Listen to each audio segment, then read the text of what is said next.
Crypto Twitter picks at the remains of Prometheum, July 7, 2023. A few weeks ago, those with an interest in the state of play for crypto in the US watched in bewilderment as Aaron Kaplan, founder and co-CEO of an unknown company called Prometheum, sat before the United States House Financial Service Committee and testified that the path is clear and well lit for crypto companies that seek to set up digital asset exchanges compliant with US regulations. That such a path exists would be news to Coinbase, a publicly traded company under the regulatory purview of the Securities and Exchange Commission's SEC, which for years has failed to make meaningful progress in its quest for clarity about how to comply with applicable laws when listing digital assets for trading on a centralized exchange. In fact, you probably know that the SEC recently sued Coinbase for operating an unregistered securities exchange. How did Prometheum, a company founded in 2017 by a former lawyer from a now unaccredited U.S. law school, make its way to the U.S. Capitol to recite talking points from the U.S. government's current vision for crypto compliance? It's a story made for Hollywood, firmly rooted in Greek mythology and in news that is sure to please diehard crypto Twitter. This story involves eternal suffering.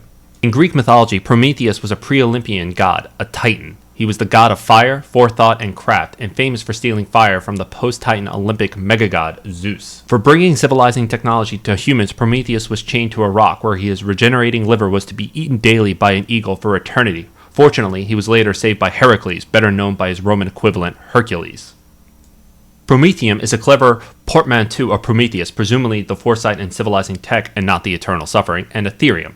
Prometheum states on its website that it provides a solution for digital asset securing investing, bringing together a blockchain-powered platform with the benefits of a securities-regulated marketplace, and on Twitter that it's building the world's first SEC and FINRA-registered full-service market for digital asset securities, issuance, trading, clearing, settlement, and custody. Nonetheless, Crypto Twitter has a different take.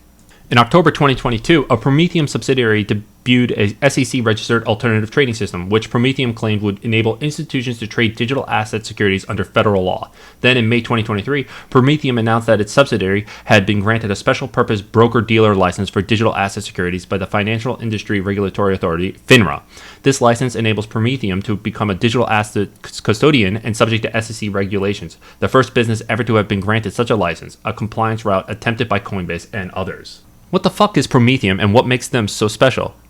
Thanks to the sleuthing abilities of Crypto Twitter, I didn't have to track down the info myself. In well-researched threads by both Matt Walsh, who is Nick Carter's co-founder in Castle Island Ventures, and Adam Cochran, who runs a venture capital firm called Cinemahan Ventures, the entrails of Prometheum are laid bare for all to feast upon. Prometheum was founded by two generations of lawyers from New York. Underreported here is that the man that we can reasonably assume to be Aaron and Benjamin Kaplan's father, Martin Kaplan, seems to be a legit securities attorney who co-founded the law firm in 1975. Although it's pretty clear from their bios that Aaron and Benjamin aren't the securities experts that they are touted to be, it's possible that Martin is. If you're a well-connected securities lawyer who wants, or at least his kids want, to build a crypto exchange, what do you do next? Naturally, you hire a bunch of folks who used to work for FINRA, the SEC, and the Chicago Boards of Options Exchange, the largest options exchange in the country. This sounds interesting so far. A company hiring away government employees to come and work for an industry they used to regulate? That's the classic Washington to Wall Street hyperloop, where regulators get 10x pay raises to take their former colleagues to lunch and much more on the company dime. Sure, this type of patronage doesn't pass most sniff tests, but it's the way the world works. So what's the other problem here? It turns out that their ATS SPBD scheme won't work. Prometheum had the foresight to use their government ties to hire former regulators, but the problem seems to be that the automated trading system route cannot work. Why? The tokens traded on the system must first be registered with the SEC, but they can't be because the regulations aren't clear enough to enable tokens to be registered. Not only that, but the fact that the proposed platform doesn't list Bitcoin or Ether is proof that the need for regulatory clarity. If you prefer that takedown more visual in nature, see this Twitter post by Alexander Grieve.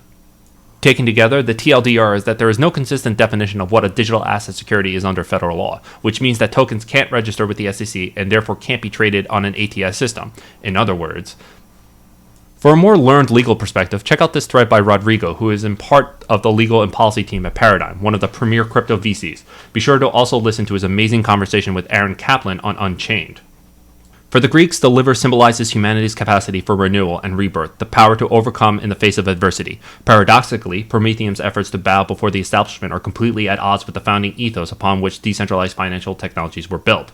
The cryptoverse has been rightfully outraged by the Prometheum stunt, and most commentators fear they are acting as, in the words of Adam Cochran, plants, stooges for the US government, patsies using connections to gain market share, or opportunists, grifters, because, Is this all just blatant political ploy by the Biden administration to drop FUD on the new crypto bill working its way through Congress? Almost certainly, at least in part, according to Matt Walsh. Stay tuned, friends, as we don't know how this will play out. We do know that even though Prometheus brought the fire to humans, it doesn't mean we can't use it to turn up the heat and drive these false crypto gods far away from the actual work of building the future.